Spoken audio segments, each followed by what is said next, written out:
Okay, hello CRES students. This is Sam Zakarian again with the Chicago Real Estate School. And this is going to be chapter number 2 of your textbook. We're using again the 10th edition of our textbook. So just follow along with me. So chapter 2 starts on page 14. This covers ownership interests, encumbrances, burdens to the property. Now, forms of real estate ownership. In the state of Illinois, there are 3 forms of real estate ownership. We have ownership in severalty, which I'll talk about in a moment, which is ownership by one person. Then we have co-ownership, and that's 2 or more people. And then we have a trust. So highlight and put an X by this paragraph. Again, if I ever tell you highlight something, put an X by it, make sure you do. And also another reminder, if I write anything on a board, please take a snapshot of it. These are things that you do need to know. So now ownership and severalty. I want you to highlight, put an X by that.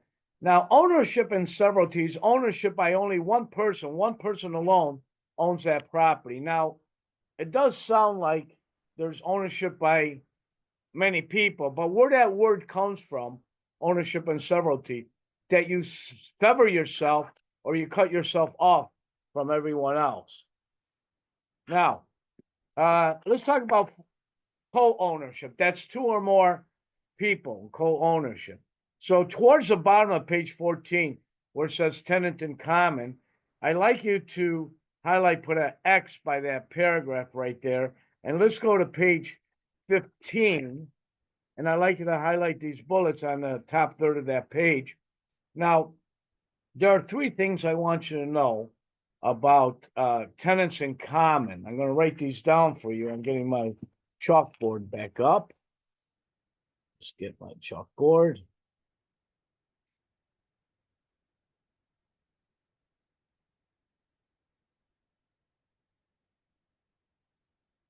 Downloading, just take a moment. Okay, tenancy in common. It's the first form of co-ownership.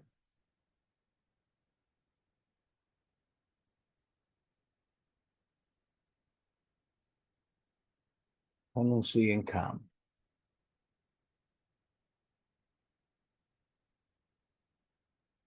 Now, the first thing you need to know about this, ownership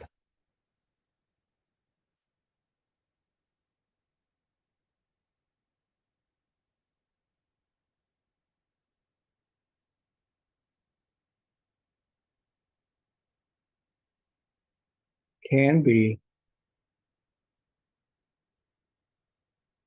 equal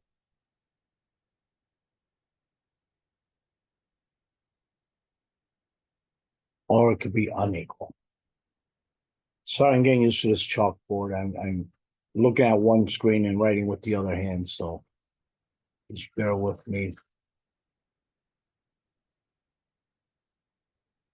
I'll get this done for you.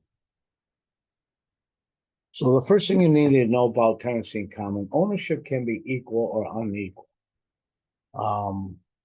Let me draw something down here. Let's say this circle here is the property. Ownership could be equal. Well, we have 2 people, A and B, that own this property. It also can be unequal. C, D, and E. They are still all tenants in common. Second thing you need to know about tenancy in common, I'll make this a pen a little bit bigger if I can, a little bit bolder. Oh, if it doesn't let me, oh, maybe it does. All right, there we go. This should be able to read this a little bit better. Second thing you need to know about tenancy in common, that ownership, oh, that's way too big.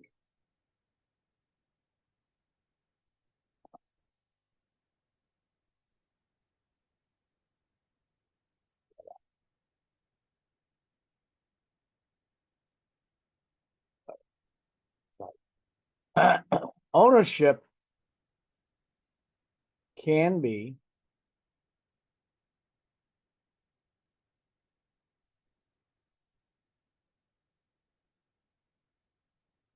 created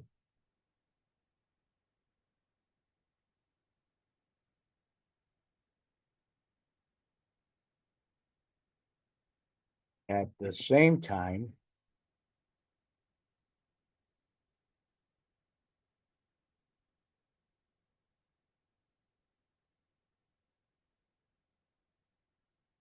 or anytime they are still tenants in common. That's the second thing you need to know. The third thing you need to know about tenancy in common, they call it the right of successorship.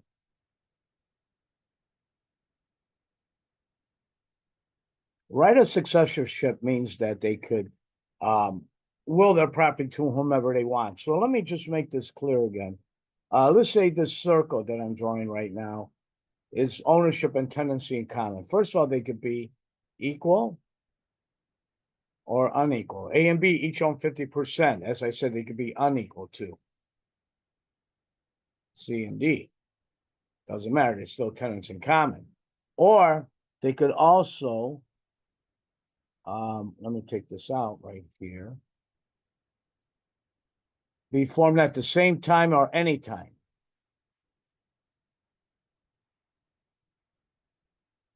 So we have two people that own property as tenants in common, equal ownership, but later on, B decided to sell his share to other people, to C and D. Even though it's not done at the same time, it doesn't matter. They are still all tenants in common. So three things I want you to know about tenancy in common. Ownership can be equal or unequal, done at the same time or any time, and then we have the right of survivorship. Now, the second form of co-ownership is called joint tenancy, which is also on page 15, about a third of the way down. I'd like you to highlight that three-line paragraph over there, and then also put an X by that one, and also highlight 1 through 6. Let me explain joint tenancy to you. So second form of co-ownership is called joint tenancy.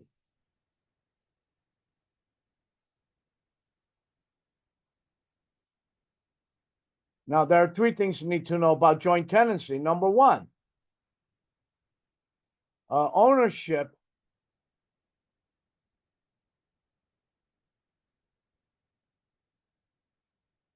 must be equal. Ownership must be equal.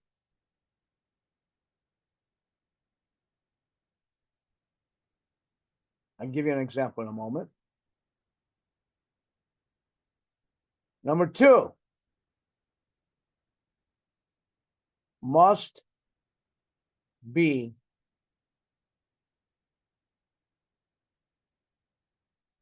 created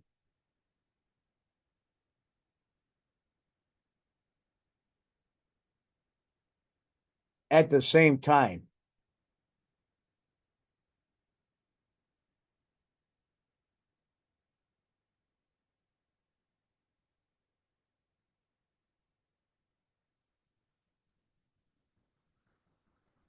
And number three, that what you need to know about joint tenancy, they call it the right of survivorship. Right of survivorship.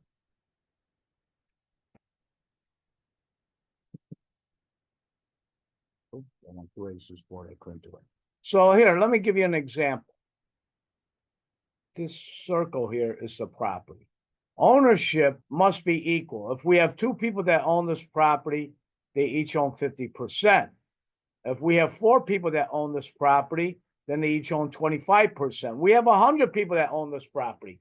They each own 100%. 1%. So it must be equal. It must be done at the same time. And we have the right of survivorship. Now, right of survivorship means this. If you look over here, A, B, C, and D, they own this property as joint tenants. If A dies, it doesn't matter if A has a will or not. Doesn't matter. B, C, and D now own this property. Now B, C, and D each own 1/3. Later on, B dies. Then what happens? That just leaves C and D. They each own 50%. Later on, C dies. Now D owns it now in severalty. And then it will own it in severalty, they can will it to whomever they want. So 3 things about joint tenancy. Must be equal, must be done at the same time, right of survivorship. Now, let me give you an example of something. I want to do something here. I want to get a different color. Won't let me do that. Okay. Let's say A, B, C, and D inherited property from their parents. Parents died all of a sudden, like in a plane crash, and A, B, and C, D are the 4 children that own that property. So they decided to put it in joint tenancy in case something happens to one of the other. They will each have it on their own. It stays within the family. No will or anything else is needed. Well, as time goes on, they get married, they have families, and let's say D says, wait a minute, I now have a family, I have a spouse. If I die, I want them to receive it. So here's what D does. What D does for his 1/4 right here, he's going to take himself out as a joint tenant and put himself back in as a tenant in common, which anyone could do at any time. No one could stop them from doing so. They try to stop them. What they had to do is file a partition suit because no one can be forced to own property. So in this situation right now, A, B, C still remain joint tenants. D is a tenant in common. So what happens? Let's say A dies. A share is going to go to B and C. D's not going to get any part of it. Or if B was to die, A and C will get a share. Or if C dies, A and B, will get a share. If D dies, D's share is going to go to his will or heirs. Why? Because look over here, when you own in tenants in common, we have the right of successorship. Now, I put a different color on there. Let's see it. Now, let's go on to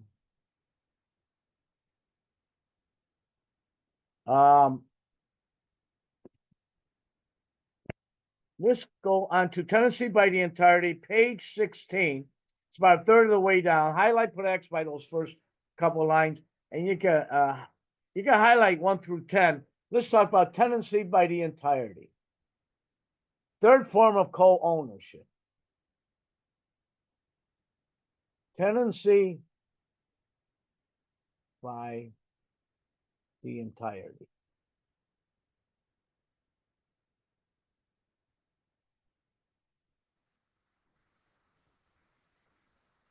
Now, there are 3 things you need to know about tenancy by the entirety. Only lawfully married husband and wife to own property in tenancy by the entirety. Number 2, next thing is, it must be their own personal property, their own personal residence.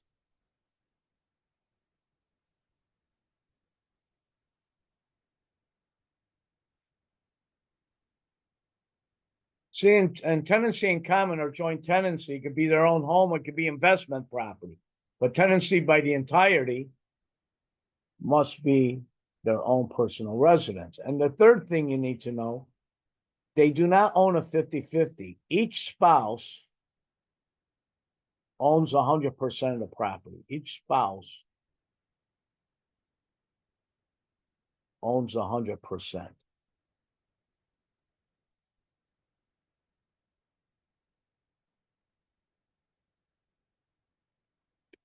Now, just because you're married doesn't mean automatically your property goes into tenancy by the entirety.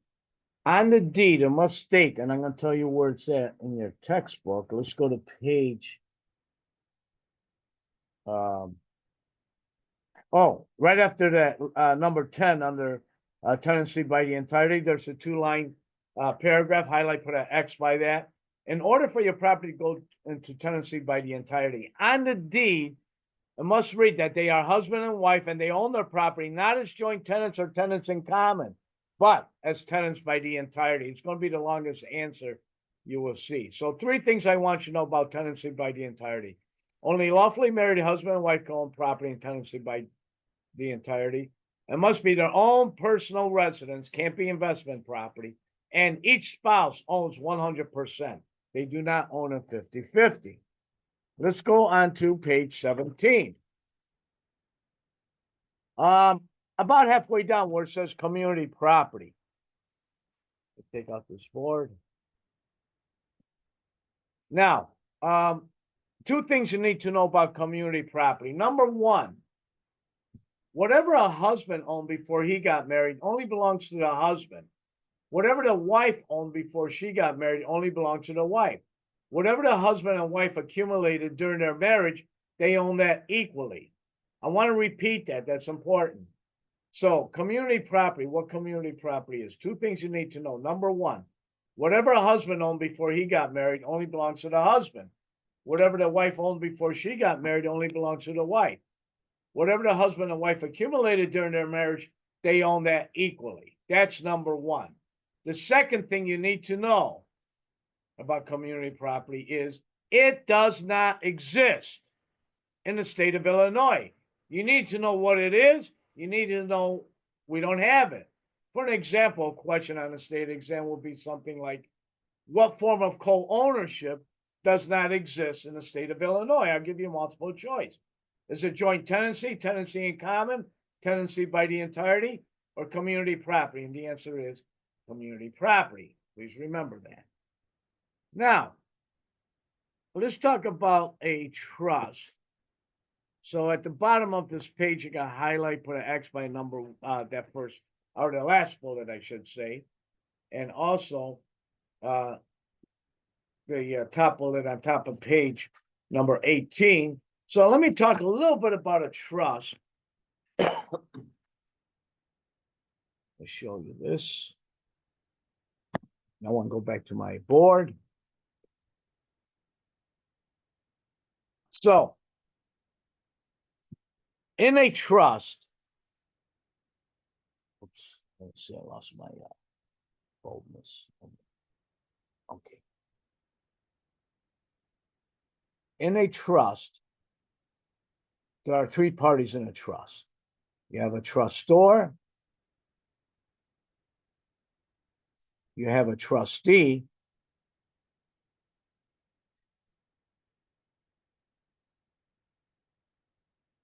and you have a beneficiary.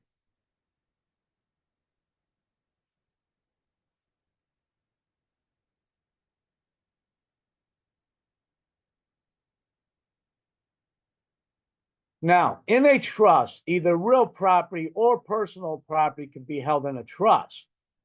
Now, the trustor is the owner of the property. The trustee is the one that holds title. Or if it's money, if it's cash, they hold on to the cash. They hold title, they hold on to the money. The beneficiary is the one that benefits from the trust. A lot of times you will have a, like grandparents sometimes who will want to set up a trust for their grandchildren. They don't even trust their own children to provide for emergency or college or anything else. So they create a trust. In a situation like that, the trustor will be the grandparents. The trustee is the one that holds the money or the title. Now, generally, the trustee will, I say 98% of the time, will be an attorney at law. It can be a relative, but that's kind of rare. And the beneficiary is the one that benefits from the trust. In this case, will be the grandchildren for whatever emergency or anything else they have. Now, let's go on to your textbook. We're going to flip over to page 19 right now. Right about the middle of the page where it says ownership by business organizations. So now, let's see if I can move this up. I had to create a new screen. Let me just see. It's okay. So let me create another screen. Now, let's say a group of people get together and they want to invest into real estate partnership. It's creating a partnership You could be part of a bigger investment and a bigger property than maybe you could ever do on your own. That's why we have partnerships. But now we have to decide what type of partnership do we want to create. So the first one we can do is create a general partnership. We got to highlight those three bullets underneath. Let me explain what a general partnership is. Now, in a general partnership,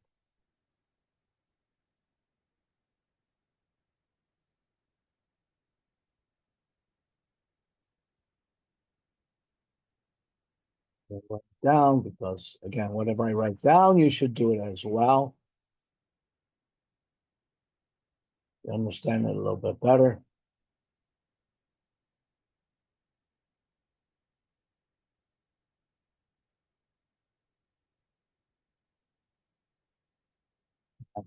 General partnership. Say there's a dozen of us or 20 of us, it doesn't matter. In the general partnership, everyone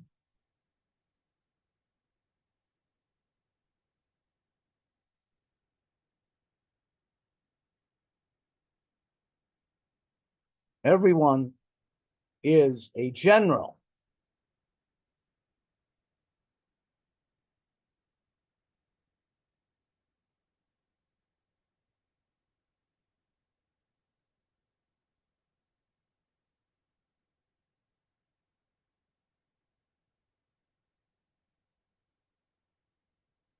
The second thing you need to know about general partnership is that generals of a general partnership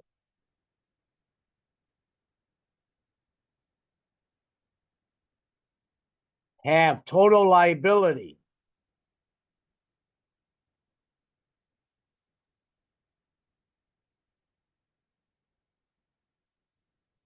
Which means if one of us makes a mistake, we are all responsible for it.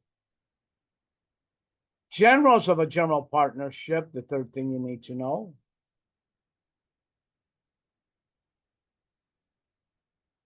generals can make decisions. They don't even have to check with the other generals, but they can make decisions. Now, let's say we're all generals. We created a general partnership. And I made a decision to hire a general contractor to do $1 million worth of renovation on our property. As a general, I have a right to do so. If I don't have the money to pay for it, then what happens? They're going to come after me. They're going to come after all the other generals. Maybe we don't want to do a general partnership. What we can do,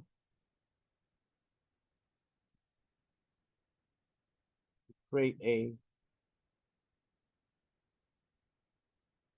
oh wait, hold on 1 second.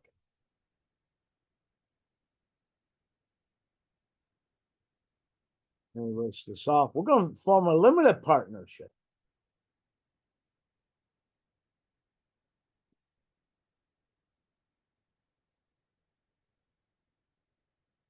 Get rid of all of this. Talk about limited partnership. And this eraser is not that good. Give me marks here. Get rid of all of this. On a clean slate. Just bear with me.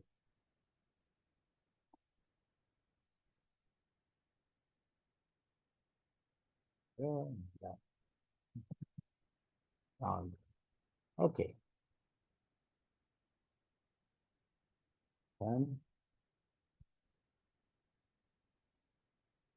So now let's talk about creating a limited partnership. So in a limited partnership,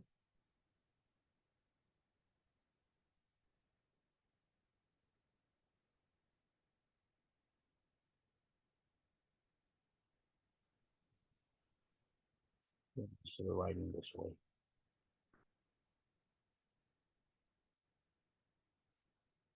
What you need to know, we have to have at least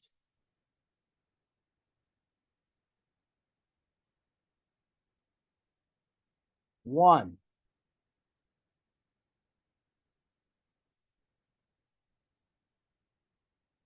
or more Generals. At least one or more generals. We'll get one general, we'll get 5 generals, we have 10 generals. It doesn't matter, at least one. We have to have at least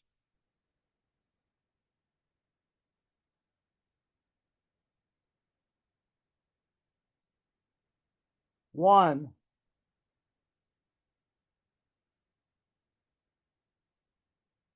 or more limited partners.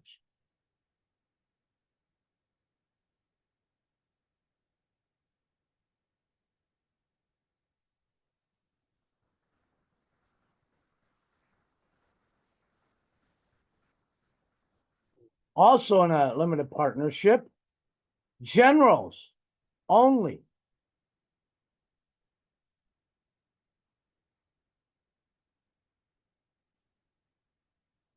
Only can make decisions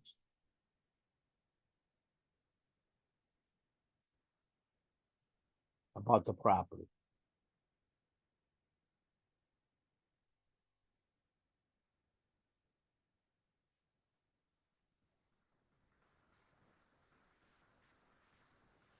Whereas limited partners of a limited partnership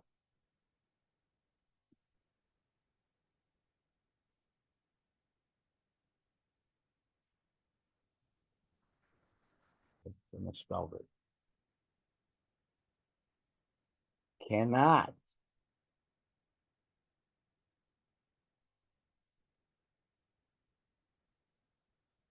make decisions.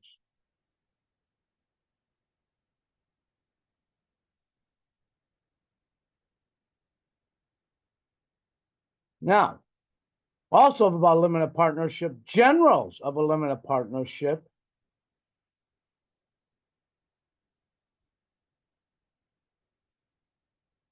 have total liability. They have total liability.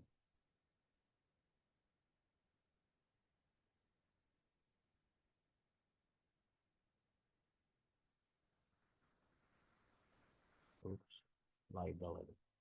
Whereas limited partners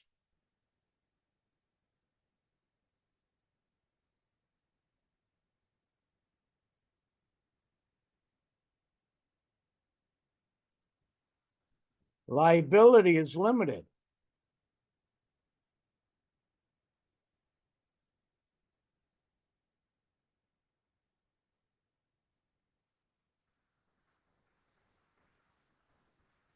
To money invested.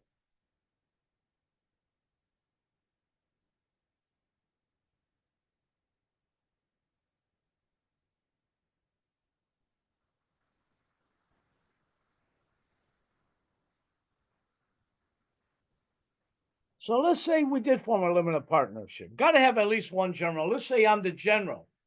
The rest of you are limited partners. I'm the only one that can make the decision. Only the generals can. If I make a bad decision, they only come after me. Your liability is limited to the money you invested. You can't make any decisions, though. Now, maybe we don't want to do that. You have money invested like I have, yet you can't make any decisions. Well, let's see, what else can we do? We can form a corporation. Let's go to page 20. About a third of the way down, they talk about a corporation. Now, there are different corporations that you could create. You could form a corporation. And now, how a corporation raises funds, they issue shares of stock. And the stockholders elect a small group of people called a board of directors. And those are the ones that make the decisions. Now, the investors might have some say-so as who's going to be on a board of directors based on the number of shares that they have, voting shares that they have. Now, there is a problem with a corporation that's created to invest into real estate. It's a little bit past halfway down. There's a 4-line paragraph. One of the main disadvantages, and you can highlight, put an X by this, of corporate ownership of income property is that the profits are subject to double taxation. Let me give you an idea about that. Let me explain that. Okay.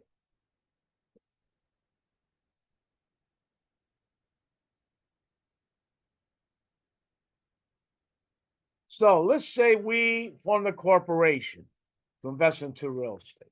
And let's say that we made a profit on our building investment of $200,000. Our first year of owning this building, not by selling it, just by collecting the rents, paying off the bills. We made a hefty profit, $200,000. Now, here's the thing. Now we have to pay what's called corporate taxes. Now, corporate taxes are extremely high on a corporation that's created to invest into real estate. I mean, they're around somewhere around 40 to 45%. Let's say it's only 40% of corporate taxes. Well, 40% of $200,000 comes out to $80,000 that we have to pay in corporate taxes. Now, what that does, that just leaves us with $120,000. What happens to this $120,000? It's going to be distributed to all the stockholders. It's called dividends. Guess what? Dividends are now taxable as ordinary income. So let's say, for whatever reason, you're in a 28% tax bracket. I'm just making up that number. Well, 40 and 28%, that means, in this case, approximately 68% of our profits just went to taxes. Well, guess what? Maybe now we don't want to even create a corporation. Now, there are different corporations you could create. They got subchapter S, they got LLPs, LLCs, which gives you some of the protections of a corporation, but you don't have the double taxation. You only tax as an individual. But still, maybe we want to stay away from that. So let's see what else we could do. If we go on to page 21, it's like the third paragraph down, syndicates and joint venture. Now, a syndicate, what I've been talking about, a syndicate is a group of people that invest their money, their skills, their talents to buy, develop, and maintain real estate for a profit, which can take forms of a corporation, a general partnership, a limited partnership. Again, it's up to the partners how they want to set that up. Now we have joint ventures. Now, joint venture is a project that could take years. It could take 2, 3, 4, 5 years. It's usually a big development. What will happen, a small group of people, maybe 2, 3, 4, 5 people at the most, will buy some land and build an office building, a shopping center, an apartment building. Maybe they might build a retirement community. And so what happens, once they build this property, they completely lease it out, and then they sell it, and then each of the owners pay their own share of taxes. As an individual, they don't have the double taxation. So that's what a joint venture is. Very common, by the way. Actually, all these forms of co-ownership are very common. Now, let's go on. Still on page 21, about the middle where it says estates and land. It says in the textbook, you can highlight this paragraph, an estate and land defines the degree, quantity, and nature and extent of the owner's interest in real estate. So let's skip to the next paragraph, highlight put an X where it says freehold estate versus leasehold estate. Freehold estate is actual ownership of land. Actual ownership of land. Leasehold estate is owning property for a fixed period. Now, when the colonies were first created here in America, the land was still owned by the royal family. We want an actual ownership of land, and that's called the allodial system. And that's what started the Revolutionary War. Even today, throughout Great Britain and a lot of other countries too, in England, Wales, Scotland, Northern Ireland, is still owned by the royal family. You can buy a house out there, but you know, you're paying rent to the royal family. We want an actual ownership of land, and that's what freehold estate is. So if you go to the very last paragraph where it says fee simple estate, I want you make sure you highlight, put an X by that. Fee simple estate is the best way of owning real estate. The best way of owning real estate. You have complete control of that property. That's freehold estate. Best way of owning property, the owner has complete control. Now, on page 22, the first paragraph got highlighted. Fee simple absolute, meaning there's no conditions or qualifications on the ownership. The best way of owning real estate, again, is fee simple estate. The highest degree is fee simple absolute. Let's go to the second paragraph where it says fee simple defeasible.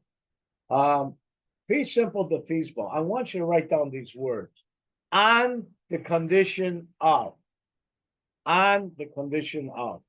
So fee simple defeasible means I can sell you a property and I can put any condition I want on the ownership of that property, as long as it's legal, as long as it's non-discriminatory.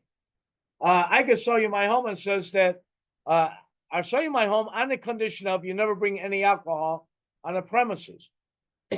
That's a condition of you owning that. You bring alcohol in there, you can lose that property. It's legal for me to do that. But more likely, you'll probably see something like this.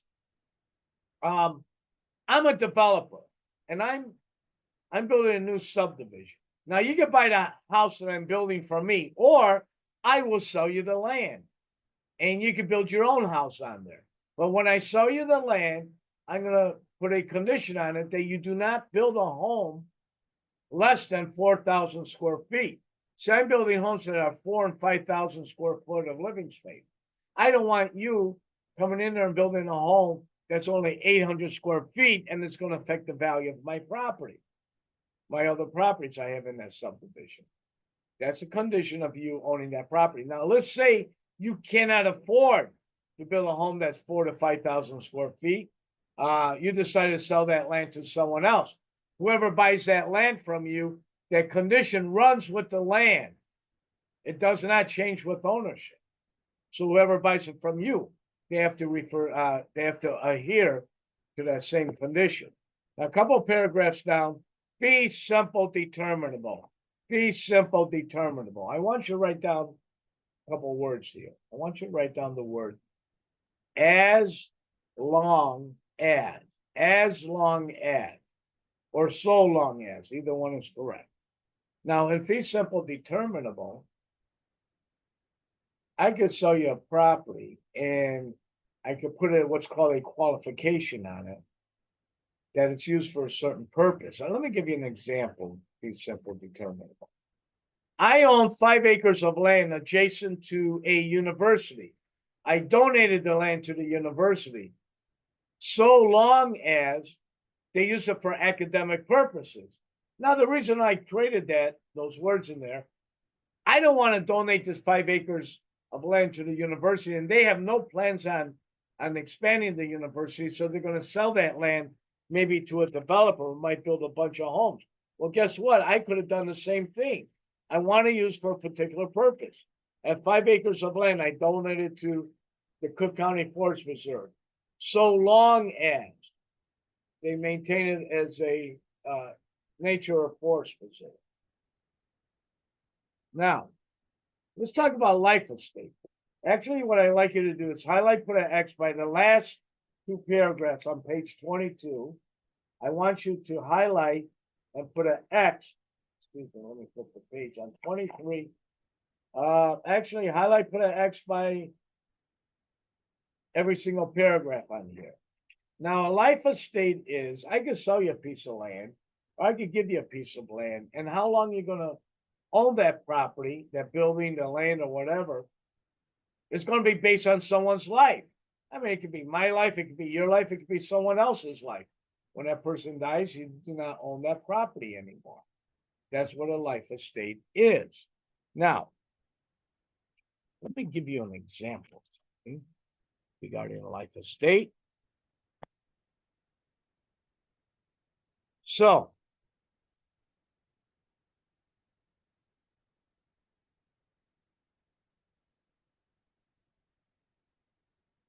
Okay.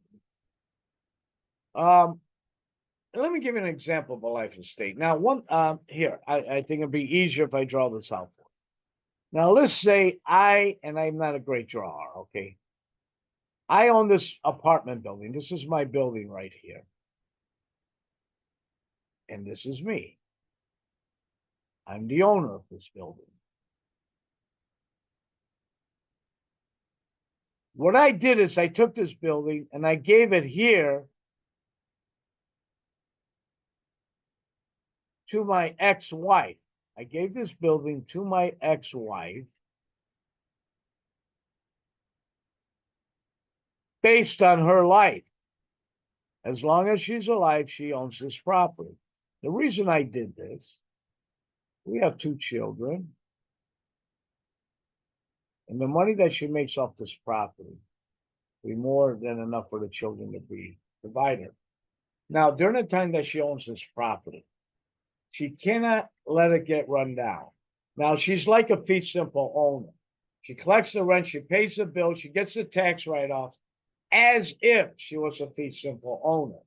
Now, it's based on her life. Now, let's say once she dies, if the building comes back to me, because I'm the one that created this, it's called an estate in reversion. Estate in reversion. Or once a life tenant, which in this case the ex-wife dies, if the building goes to the children has what's called a remainder interest. I decide who's going to be the life tenant, and I decide after the life tenant passes away, if it comes back to me, it's a state in reversion. If it goes to anyone but me, the children or anyone else, it's a remainder interest. Now, let me tell you why. This has been around for a long time, about 150 years. But let me tell you why I will create a life estate. Okay, I own this building right here. And what I did, I took the deed to this property and I gave this deed to my ex-wife. I know that she's going to use that money to take care of the children. But what if later on she remarries and she dies? Now her new husband inherits the property. Later on, her new husband dies and he lets his children inherit the property. By me creating a life estate, I guarantee what's going to happen to the property. Either it comes back to me, it goes to my children, or whomever else I decide this property is going to go to. That's what a life estate is. Now, question for you. Think about this. I created a life estate. My ex owns this property based on her life. Can she sell this property to you? The answer is yes, she can. But you know how long you own it? Until she dies. No one's going to buy a building based on someone's life. So this will make sure that she can't sell this property. So that's what life estate is. Now, there's another word in there I had you highlight, per autre ve. Per autre ve. Let me explain the situation for per autre ve. Now, a father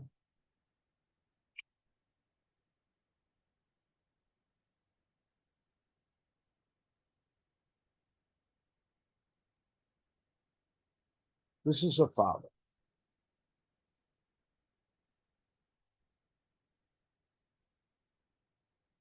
Father owns a house. What he did is he gave this house to his daughter,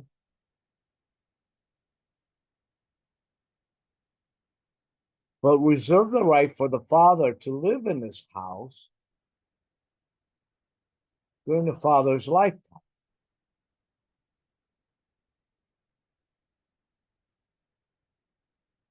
The daughter gets the house after the father dies. He has a place to stay. This is a part of a life estate, but this is called per altre ve, which means for another person's life. This one, occasionally, some of you might see that on the state exam. Now, on top of page 24, where it says homestead rights, unsecured creditors.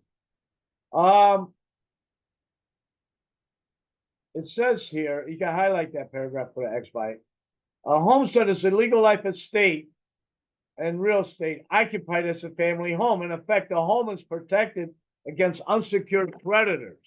So anyone that owns a home here in the state of Illinois can protect a certain amount of equity in their property against unsecured creditors. So if you skip down a couple of paragraphs where it's in the bold, starts off that 4-line paragraph, every homeowner in Illinois, make sure you put an X by this. This is definitely going to be on a state exam. Every homeowner in the state of Illinois can protect a certain amount of equity in their property against unsecured creditors. Now, the amount of money they can protect, if there's one person on title, they can protect up to $15,000 in equity. Two or more. Now, they don't have to be married. Illinois does accept civil unions, by the way, but 2 or more on title, they get up to protect up to $30,000 in the equity of their property. Up to $30,000.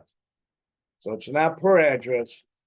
Maximum it's between 15 and 20,000. One person on title, it'd be 15,000. 2 or more, 2 or 5 or 10, it doesn't matter. Maximum is going to be 30,000. Now listen, and let me give you an example of this one. Let's say you were involved in a car accident and you killed a family, and now the family's suing you. Whatever left of the family is suing you for millions of dollars. You can lose everything you have, your bank account, your cars, personal property, everything you have. But if you own a residential home in the state of Illinois, you are allowed to protect a certain amount of equity in that property, meaning you just can't start your life without anything at all. So if there's one person on title, it's 15,000, 2 or more, it's 30,000. Now, let's say the person that's suing you, you have no equity in your property, meaning that if the person suing you is going to wind up with nothing, you, the homeowner, is going to wind up with nothing.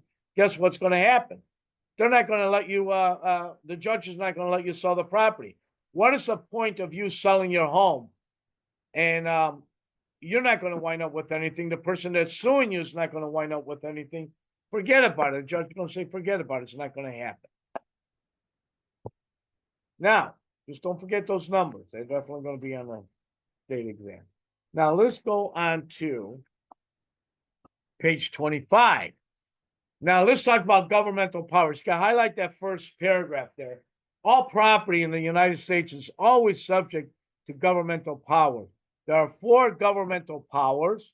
We're going to use the acronym PEAK to help you remember them by. The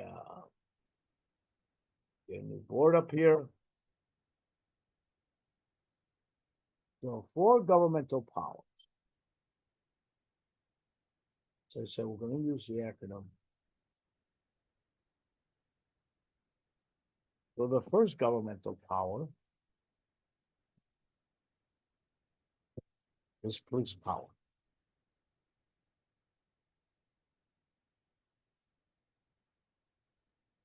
Police power has nothing to do with the police department. The purpose of police power, the first governmental power, is to ensure, excuse me, ensure the health,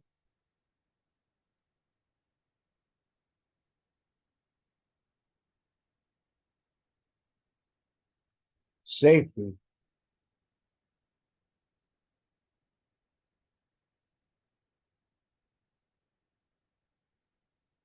and welfare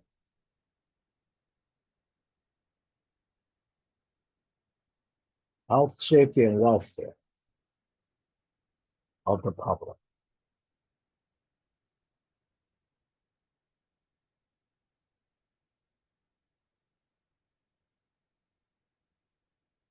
So what falls under police power? Building codes,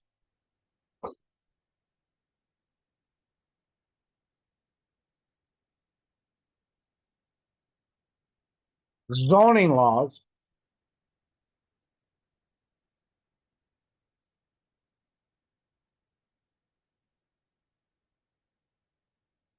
fire codes,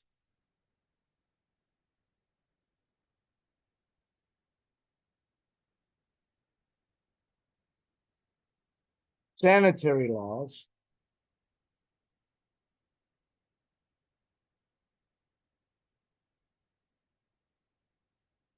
sanitary laws, and the EPA, Environmental Protection Agency. So police power ensure the health, safety, and welfare of the public. Building codes, they set minimum standards for construction and material. Zoning laws limits the types of business in a given area. Fire codes that they have to be, if there's a fire, it has to be contained for so many hours before it spreads. They don't want the whole block burning down in 10 minutes.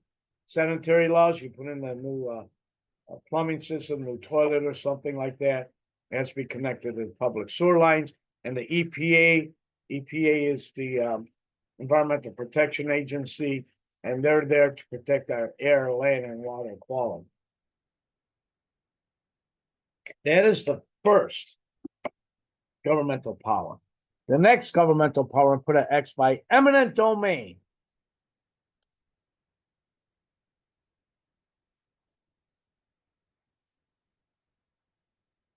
Eminent domain.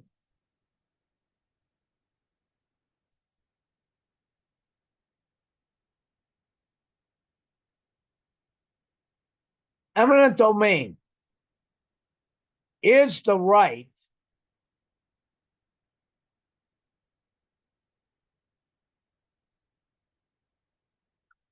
of the government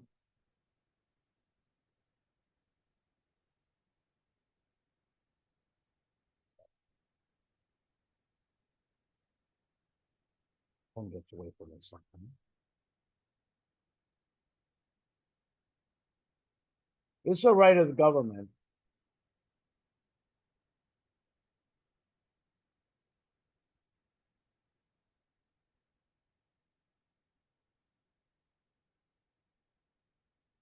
to take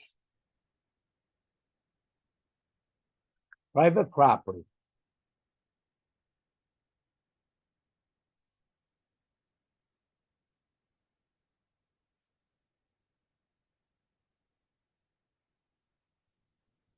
for public good.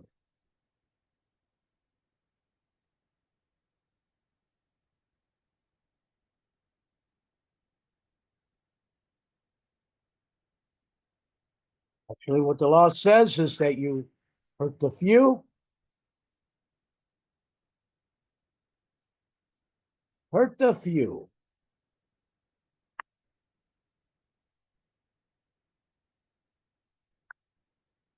Benefit the many.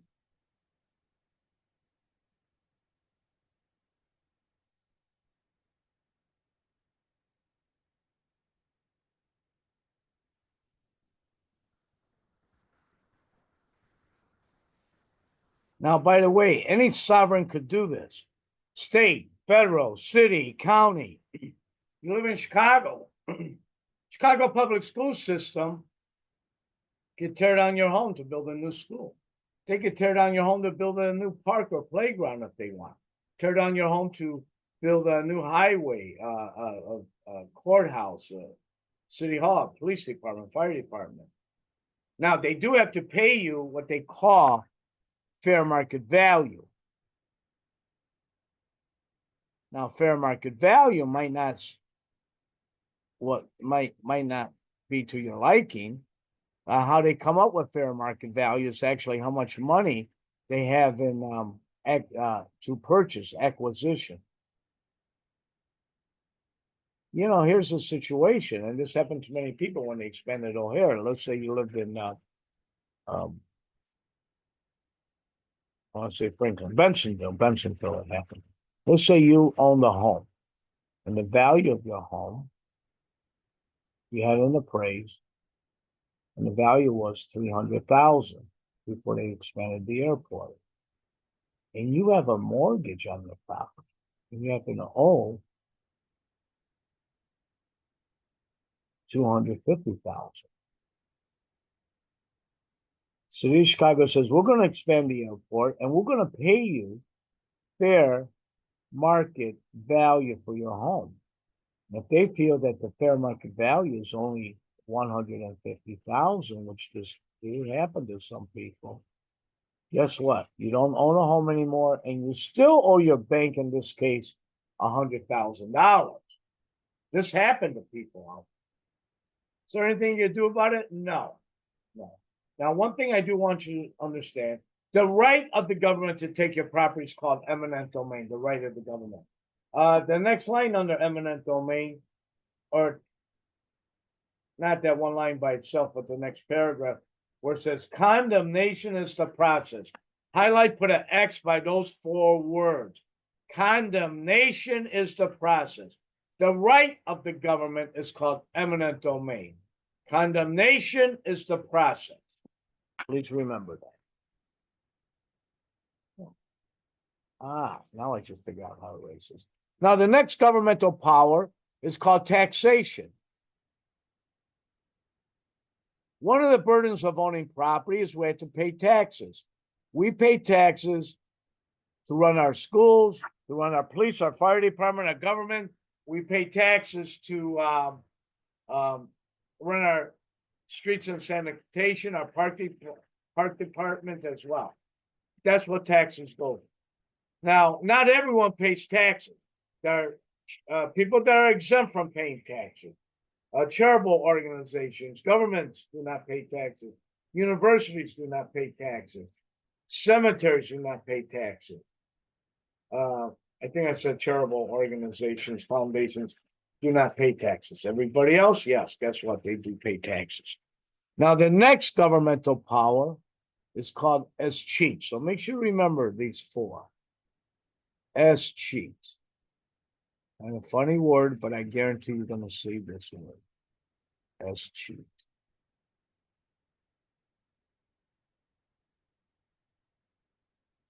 Now, I'm going to talk about this a little bit later, but there's something called testate. Testate means that you died and you have a will. The will's going to dictate what happens to your property. Then we have intestate, and we're going to talk about this later. Intestate, I think it comes up in chapter 9, means that you died, but you have no will, but you do have heirs. And then every state has a law of distribution and descent as to what happens to your property. But now we have escheat. Escheat means that you died. You have no will. You have no heirs. You have died as cheat. You die as cheat. Real property goes to the county that is located in. Personal property to the state. You died, you have no will, no heirs. You died as cheat. Again, real property, I want you to know this, state exam question.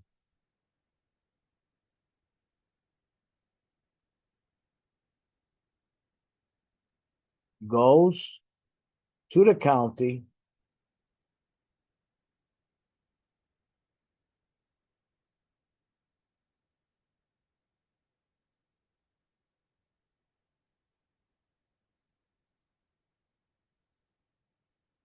that the property is located in.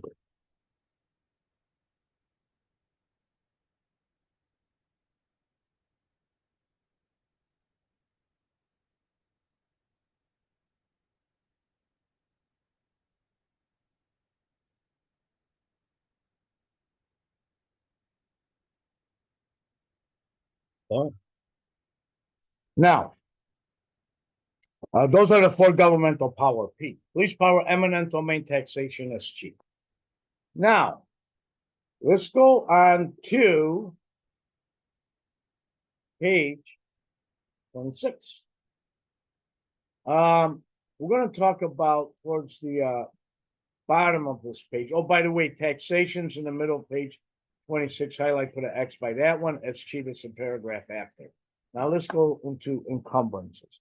An encumbrance is a burden to the property.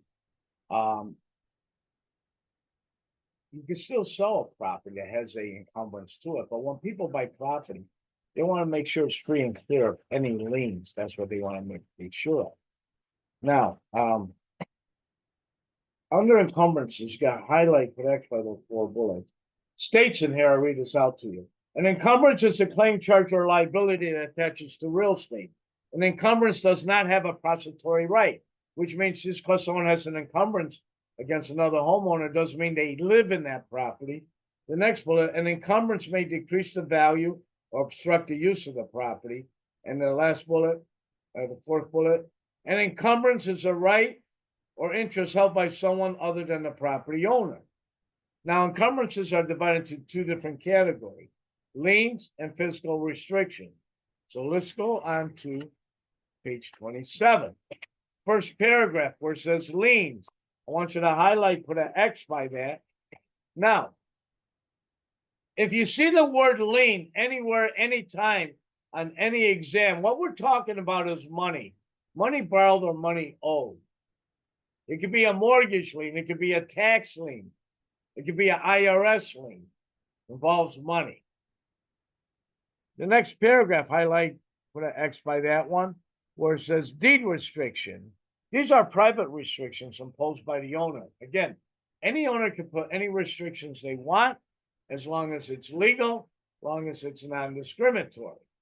Any restrictions that they want. Now, the next paragraph where it says CC&Rs, covenants, conditions, and restrictions. Again, these are private restrictions imposed by the owner. You mostly will see these in subdivisions or in condominiums.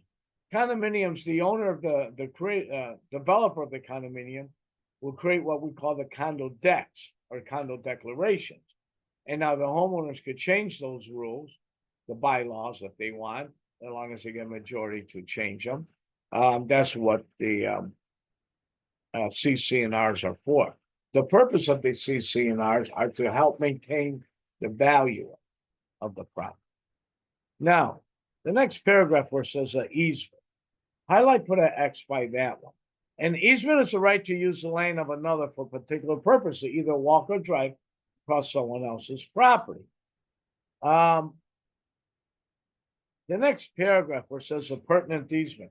Highlight, put an X by that. That's important, a pertinent easement. Now, the word appurtenant means that it belongs to that property, belongs to that particular property. For a appurtenant easement to exist, you need 2 parcels of land, two different owners, 2 parcels, 2 different owners. One of the owners is called the dominant tenement that's benefits from the easement. The other is called the servient tenement, who is burdened by the easement.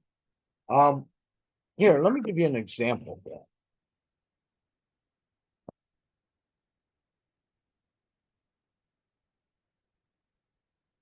I own this property right here. This is my land. Here's my house on the back of this lot. There's the street right here. I have a garage here. I have this long driveway that leads to the street. I got this huge front yard. Now I'm tired of cutting the grass and everything else, so I split this land in half. I'm the seller, and I sold this to a buyer. Now the buyer owns all this property right here, including the driveway. By credit easement, I have a right to use that buyer's driveway, now going to the buyer, so I can access the street. Now, in this situation here, what we have 2 different properties. We have 2 different owners. We have a dominant tenement and a servient tenement. The dominant tenement is one that benefits from the easement. The servient tenement is the one that's burdened by the easement. In this case, the dominant tenement is the seller. Why? Seller uses someone else's driveway over here to access the street. The buyer can't stop them. The buyer doesn't have to maintain it, doesn't have to shovel the snow or replace potholes. But the buyer cannot stop me, can't block it or put a fence up there and stop me from using it. So that's a pertinent use. Now, let's say this buyer later on, this buyer sold this property to a different buyer. Let's call him buyer number 2.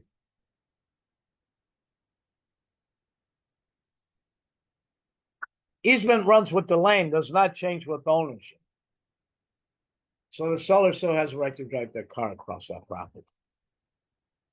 Let me just give you another example, but I just want to make sure you're completely clear on this. I own this parcel of land right here. And I own this house right here on the lake.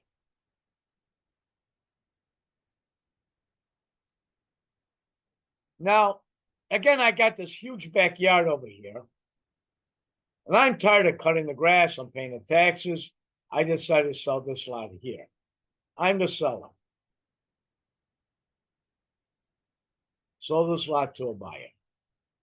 Now, when I sold this lot to the buyer, I created an easement here where the buyer has a right across my land to access the lake, to the dock that might happen. Now, it does, because he has access to the lake now, this property has more value, having access to the lake. As I'm saying, it's not as valuable as having lakefront property, but it is more valuable. Again, in this situation over here, we have 2 parcels of land. We have 2 different owners, buyer and the seller. One of the owners is the dominant tenement that benefits from the easement. The other is the serving tenement that's burdened by the easement. In this case right now, who would be the dominant tenement? Is it the buyer or the seller? The dominant tenement is, in this case, the buyer. Why?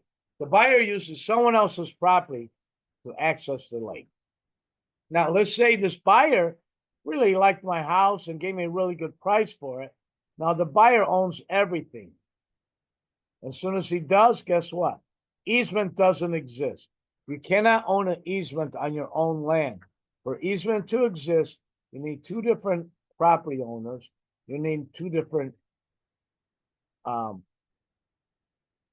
parcels of land. Easement doesn't exist anymore. Now, towards the bottom here, on page 27, we have something called easement and gross. You can highlight, put an X by the next 3 bullets. Now, easement and gross is also called a personal easement and gross, or a utility easement and gross, because it belongs to a person, not an adjacent landowner. Now, Commonwealth Edison is a person. Commonwealth Edison is a person, because Commonwealth Edison is a corporation. A corporation by law is a legal person.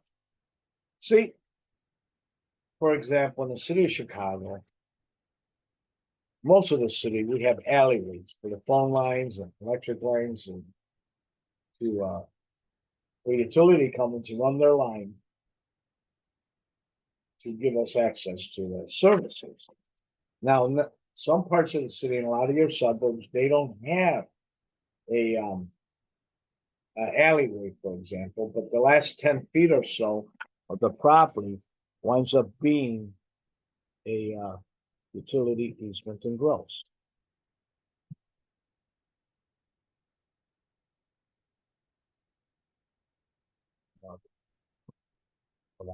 I'll give you more space.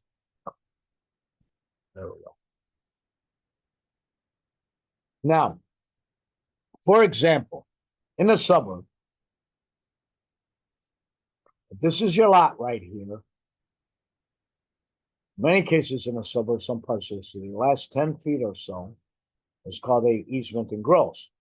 Where the utility company come into your property, service their lines. You cannot deny them that. If you had like the gate and put up a, have a fence there. They could cut it off. They don't have to replace it. It's in their way. Utility companies have a right to enter your property all the way to where the meter is located. All the way to where the meters are located. Now, let's go on to page 28. The second paragraph, easement by necessity. Easement by necessity. Highlight, put an X by that one. This is a federal law that states that no one in this country could be landlocked. No one could be landlocked. Anyone that owns land anywhere in this country has a right to enter and exit their property, even if it means walking and driving across someone else's land. Now, let's say, for example, you own this big parcel of land. You own 10,000 acres. You own 10,000 acres of land. And what you did is you sold me one little acre right here. As soon as you sold that 1 acre to me, automatically I have a right to walk or drive across your property to access my land. You can't sell me that land and say, hey, Sam, you have no right to enter that property. Automatically, yes, I do. Now, the next section, easement by prescription. Easement by prescription. I want you to highlight, put an X by that paragraph, highlight, put an X by number 1 through 6, highlight, put an X by the next 2 paragraphs. Easement by prescription. If you use someone's property under any one of those conditions, 6 conditions, you actually never own that property, but you have right to continue to use that property. The words they use to describe easement by prescription: continuous, exclusive, without the owner's approval, which is adverse, visible, open, and notorious. And in the state of Illinois, it's 20 years. If you've been crossing my lot, say for 20 years under those conditions, you never own my property, but you have a right to continue to do so. I can't stop you. Then there's something called tacking. So if one of your relatives starts following you in the footsteps, they have a right to continue to use that property to run a shortcut or for whatever reason they go across my land. Just be familiar with those words and understand. Easement by prescription, you have it has to be 20 years. You never own it. You only have a right to use it. Now, let's go on to, let's go to page 29. About a third of the way down where it says license, you can highlight for that X by that, highlight for X by 1 and 2. Now, a license, it's not a right, it's a privilege. It's a privilege to use someone else's property for a particular purpose. Now, you heard of the term hunting license, fishing license. I have a lake on my property. If I allow you to come on my lake to go fishing, I just granted you a fishing license. It's a license that can be revoked at any time. You pull your car into a parking lot, pull that little ticket stub out of the machine, and you notice that if you turn it over and read the first 3 words, this is a license. It says this is a license, which means that you have a right to go and park your car there. Same thing with hotel, for example. When they give you the key, that's considered a license. Now, driving a car, no one has a right to drive a car. It's a privilege to drive a car. They could pull you over, impound your car, and have you arrested for something that has nothing to do with your driving record. You'll be behind a child support payment, they could pull you over. Now, let me give you a example. I've seen this on the test several times, actually. One neighbor asked another neighbor if they could store their bulldozer on their property. The neighbor said yes. What did that neighbor grant the neighbor? A license. It's called a license. He granted that. Now, that next paragraph where it says encroachment. An encroachment is a trespass on someone else's property. It could be a building encroachment, it could be a fence encroachment. Now, what will reveal an encroachment, highlight, put an X by the next paragraph, that will be a spot survey will reveal an encroachment. Let's go on to.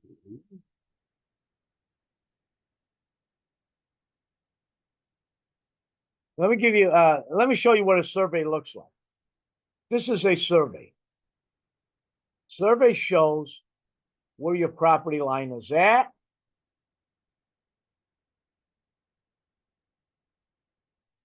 It might show where, where your house is located. You have a garage back here. This long driveway, oops, driveway along. This long driveway that leads to the street. Now, one of the biggest encroachments, a lot of times we see in real estate, it's a fence encroachment, where a fence tends to start on one property line but crosses over to the other. Your neighbor says, "Get your fence off my property. You have to move it." Now, this is your garage over here. Let's say your garage is extending a couple inches over into the neighbor's property. That is a encroachment. Your neighbor could say, "Get your garage off my property." You have to move the property. But let's say your garage, like back here, is totally within your property line, but the roof eaves extend over into your neighbor's airspace. That is a encroachment. Your neighbor could say, "Get your garage out of my airspace." You have to remove the garage from their airspace. A survey would reveal that, or spot survey. Now, the very bottom, it says condominium, cooperatives, townhomes, and timeshares. We're going to talk about that.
I'm back. I don't know what happened. I got cut off, so I'm going to continue with this.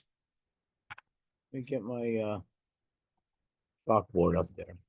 So I don't know what happened. So if I got cut off, where I believe I left off was at the bottom, very bottom of page 29. I was talking about condominiums, cooperatives, townhomes, and timeshares. That's where I believe. So that's where I'm picking up. Now, owning a condo is very much like owning a home or buying a home. You just don't have the maintenance with it. See, to buy a single family home, you can finance it going conventional, FHA, and VA. That's the way you can finance a single family home. A condo you can finance going conventional, FHA, and VA as well. Let's say that we all live in the same block. All our homes are in the same block. I don't pay the mortgage on my home. The bank's going to foreclose on my house only. It doesn't affect any of my neighbors over there. Now, we each got our own separate tax bill. I don't pay my property taxes on my home. The county's going to sell my home. It doesn't affect any of you. Same thing with a condo. Let's say we all live in the same condo building, and we each have our own separate mortgage. If I don't pay the mortgage on my home, what happens is they're going to foreclose on my condo unit only. It doesn't affect the other condo unit owners in the building. We each get our own separate tax bill in the condo building. I don't pay my property taxes. The county's going to sell my condo unit only. Again, it doesn't affect any of you. The biggest difference with a home and a condo, in a condo, you don't have any mate. You have no mate. You pay assessments every month to take care of the snow and the grass and clean out the gutters. You don't have to worry about it. But you still get the benefits of home ownership with it as well. Now, in a condo now, we have common elements and limited common elements, and I like to go over that with you. That's why we pay our assessment. So in a condo, let's talk about the common elements first.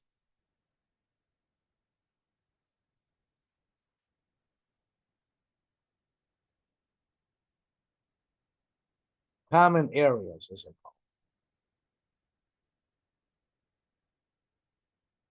In the condominium building, well, hallways are common. Elevators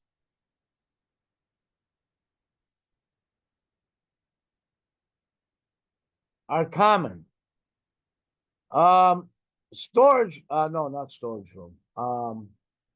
The lobby of the building is common. The laundry room is common. If there's a workout room, that would be common.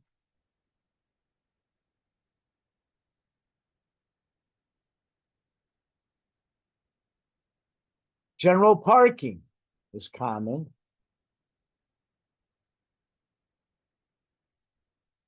They have a swimming pool, tennis courts, those are all common. That means everyone has access to that. But also in a condominium, we have something called limited common areas.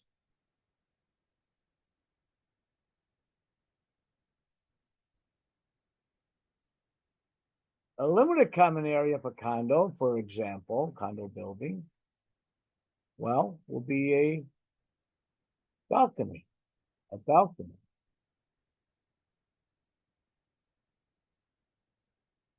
Skylights.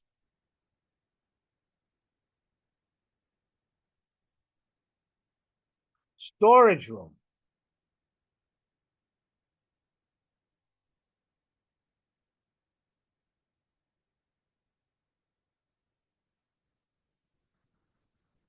Assigned parking.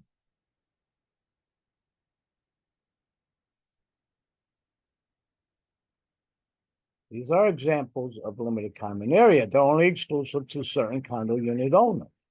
We all live in the same condo building. I have a balcony in my unit. You don't have a balcony. I have a balcony. I have a right to use a balcony. But you know what? If there's a problem with the balcony, let's say there's a structural problem with the balcony, the association has to maintain it. You live in a penthouse unit. You have the benefits of having skylights in your unit. If the skylights are leaking, the association has to maintain it. So just know the difference between common areas and limited common area. Now, in the middle of page 30, they talk about creation of a condominium. To create a condo, you have to create what's called condo declaration. And these are the rules that everyone follows. Now, they can be changed by the owners, but every condo association must have these. Go over that on your own. Actually, just highlight that X by that one paragraph to go over the rest on your own. Now, let's go on to page 31 of our textbook here. Near the top where it says ownership of condominium, you can highlight the next three bullets there. Now, I want to tell you something about living in a condo. When you own a condo, you get a deed for the airspace, not land. The association owns the land. When you own a condo, let me tell you what you own. You own the paint on this wall over here to the paint on that wall. The paint behind me on the wall to the paint in front of me. You get a deed that describes the airspace that you own in a condo. So you own from paint to paint, from floor to ceiling, ceiling, that's what you own when you own a condo. Now, the rest of this, they have the homeowners association, that for the fees, for the assessments on it. I'd like you to read the rest of this page on your own. Let's go on now to page 32, about a third of the way down where it says cooperative ownership. I want you to highlight, put an X by the next 3 paragraphs there, and then highlight the next couple of paragraphs after that. Now, owning a co-op, a lot of people think that condos and co-ops are exactly the same. No, there's a big difference between that. Now, when you, I told you in a house or a condo, you can buy FHA, VA, or conventional. The conventional is 20% down, FHA 3.5% down, VA no money down. That's how you buy a house or a condo. I also mentioned, I want to go back a little bit because I want to be clear on this, that if I defaulted on the mortgage of my home, the bank's only going to foreclose on my home only. It doesn't affect the other homeowners there. We live in the same condo building. I default on my mortgage. The bank's going to foreclose on my unit only. It doesn't affect the other condo unit there, living there. We get our own separate tax bill. If I don't pay my own tax bill in a condo, the county's going to sell my property for the back taxes. But with a co-op, when you buy into a co-op, you're not buying real estate. You're buying shares of stock in a corporation whose only asset happens to be that building. Now, in down payment required to purchase a co-op, minimum is 20%, more likely between 40 to 50%. I've heard of some co-ops asking 90 to 100% on a co-op. Now, the interest rate on the co-op is high. You get a home or get a condo for just under 7%. The co-op will cost you about 10% interest. Now, if we all lived in the same co-op building, and all of you are current with your mortgage, or maybe you have your mortgage paid off, and let's say I defaulted on my mortgage, the bank doesn't foreclose on my unit. They foreclose on the entire building, the entire corporation. You are current with your mortgage, but because I didn't pay my mortgage, they're going to foreclose on the entire building. Now, also in a co-op, there's only one tax bill that comes out for the entire building. It could be hundreds of people in there. Everyone has to pay their share of taxes. I owe 5,000. You owe 5,000. Next person, everyone owes 5,000. Guess what? I don't have the $5,000. I just wrote it here. I wrote a note to the county. Says I don't have my 5,000 now. When I get my 5,000, I'm going to send it to you. So what? They're not going to foreclose or sell my unit for back taxes. They're going to sell the entire building, even though you are current and you paid your taxes, because one of us did not pay our taxes. They're going to sell the entire building. So let me go over some of those things again. Down payment required, minimum 20, but closer to 40 to 50. Interest rate is around 10%. It's a lot higher. If one of us doesn't pay our mortgage, they foreclose on the entire building. If one of us doesn't pay our share of taxes, property taxes, the county will sell the building for the back taxes. So why do they even exist? 2 reasons, just 2. One, they're cheaper to buy. They're cheaper to buy than a condo. If I have a condo building right next to the co-op building, the units are the same size with the bedrooms, the bathrooms, the square footage. The condo was selling for 400. You'll probably pick up the co-op for about 350, 340. The one thing, they're cheaper to buy. And the only other reason why they exist, honestly, is to allows people to discriminate. Now, they cannot discriminate on the protected classes. Race, color, religion, national origin, sex, mental, physical disability, familial status. Those are federal law. They can't discriminate on that, but they can discriminate on anything else. So you have to meet with the committee. They interview.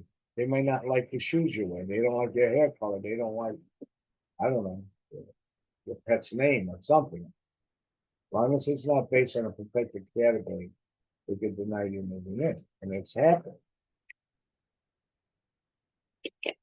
Now, one thing I want you to know. See, when I had you highlight those 3 paragraphs under cooperative ownership, I had you put an X by them. Well, this is right. It's a 2-line paragraph still underneath that cooperative ownership. It starts off with, because stock is personal property, I want you to, that's not it. I'm sorry. Right in the middle of the page. Sorry about that. Right in the middle of the page, there's a 3-line paragraph. I had you put an X to it. I want to read this to you. The price of corporation sets for each apartment becomes the price of the stock. The purchase becomes a shareholder in the corporation by virtue of the stock ownership and receives a proprietary lease. Now, those are the key words. I want you to remember this on a state exam. If you see the word proprietary lease, the only thing this applies to is a co-op, a cooperative. That's how you get to occupy the unit on a long-term basis. Remember, you're not getting a deed. You get a proprietary lease. Now, let's go on to page 33. We're going to talk about timeshare ownership towards the bottom.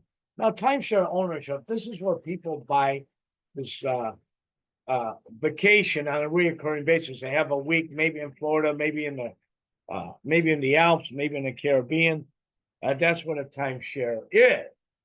Now, there's 2 ways of buying a timeshare. Let me get this out for you. Yes, on page 34, near the top, that paragraph where it says timeshare estate, highlight, put an X by that one, and the next paragraph where it says timeshare use, highlight, put an X by that. Now, let me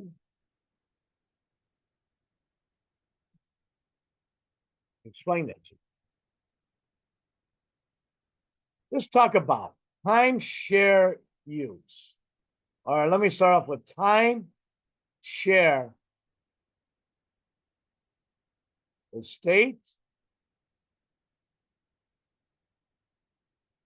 And then there's something called time share use.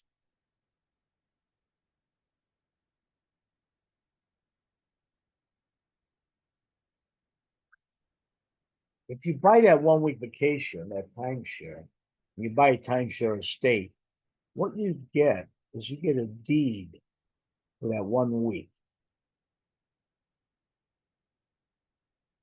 You also get your bundle of legal rights. Remember your bundle of legal rights? Your bundle of legal rights is including a definition of real property. The bundle of legal rights, you have a right of disposition to sell, trade, exchange, give your property away, pass it on in the will. Enjoyment, enjoy your property ever way you see. Exclusion, keep others from entering your property. Possession, you have a right to occupy it. And then exclusion, I don't know if I mentioned that. Keep others, yeah, I did mention that. Then control, do whatever you want with the property, as long as you do it by the law. Bundle of legal rights keeps you. What I just mentioned.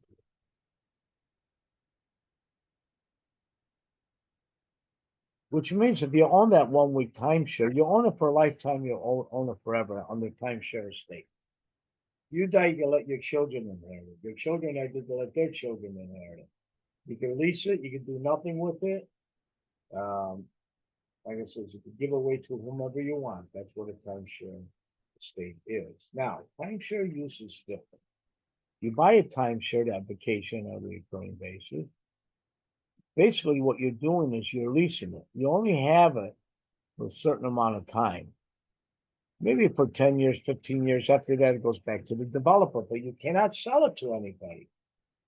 If you die, it goes back to the developer. You can't let your children inherit it. That's the difference between timeshare estate and timeshare use. Now, towards the bottom here, page 34, where it says water rights, anyone that owns land along the banks of a river or stream or the ocean or the lake, they have certain water rights. I want you to highlight and put an X by the last two lines of page 34. Get some more room here. Now, riparian water rights. Okay, let's talk about that first. Riparian. Riparian water rights are water rights that border flowing rivers and streams.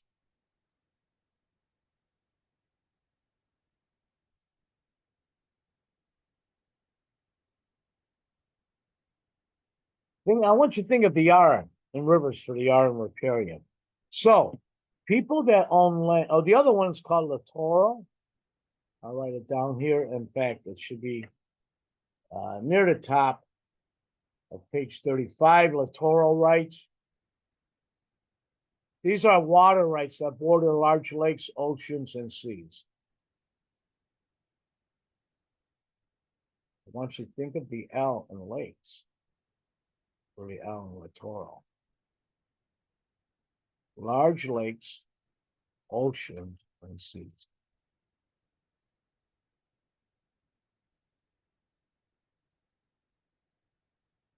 So, let's take riparian rights first. Now, this is the river right here.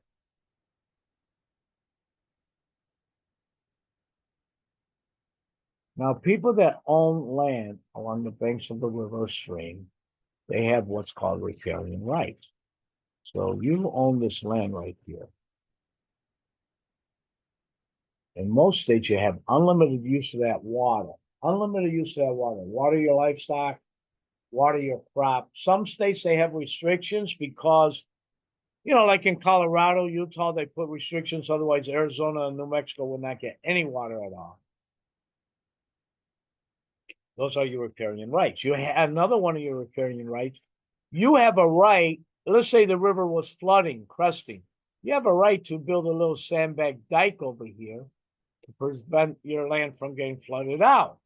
You have a right to build a little dock for your boat if you want to, as long as you don't interfere with the flow of the river. Now, you cannot divert the water unless, which is, I want to point it out to you. It's like the fourth paragraph on this page of 34, or 35, I mean. If you could prove some type of hardship and you need to divert a limited river water onto your area, you can, if you get permission, under the doctrine, it's called the doctrine of prior appropriation. Now, you live here. You live here. You have riparian rights, unlimited use of the water for your own land. I'm your friend and I own this land right behind you. I don't have riparian rights here. You have riparian rights. I don't. But you and I are friends. And I don't want to spend the money to sink a well. So I ask you if I could do a little trench, put a little pipeline so I can access that river water onto my land. What do you think? Am I allowed to do that? I mean, can you allow me to access that river water? The answer is no. You cannot sell it. You cannot give it away. You cannot let anyone else use that river water. You have unlimited use of that river water for your own use. Can't let anyone else have it.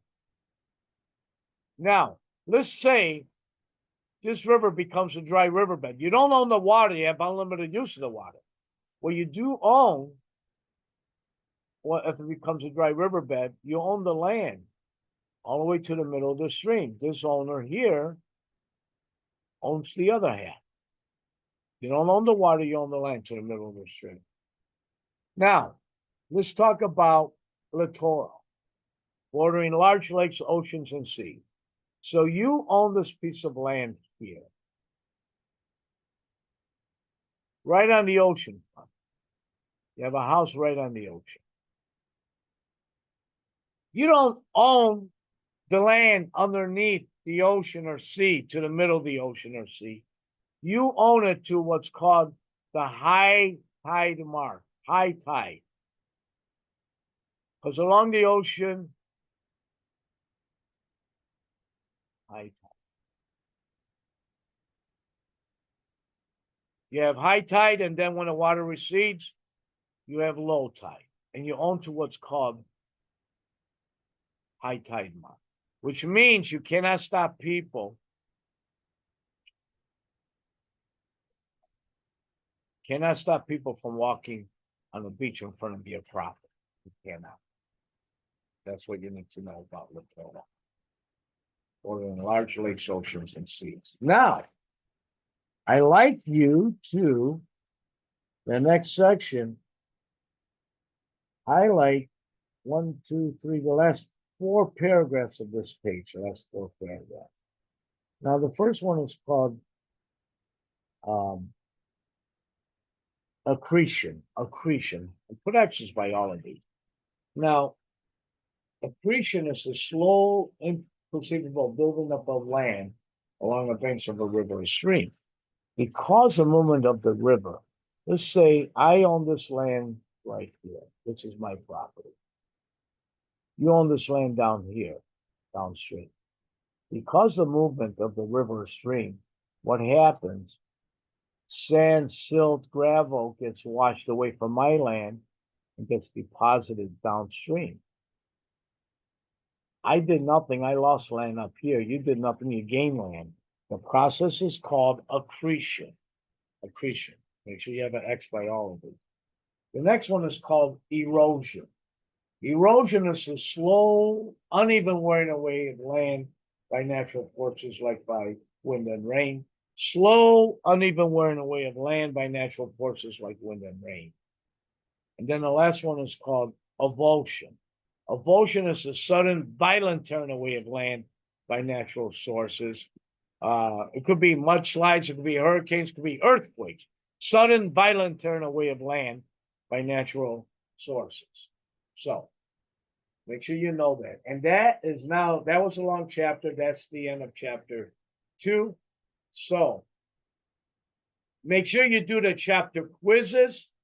If you have any questions, you could always contact your instructor, or you could send an email to the school and they forward the emails to me, and I'll be able to answer any questions you might have. So, again, this is Sam Zakarian from the Chicago Real Estate School. Wishing everyone good luck. And I see you soon on chapter 3. Thank you.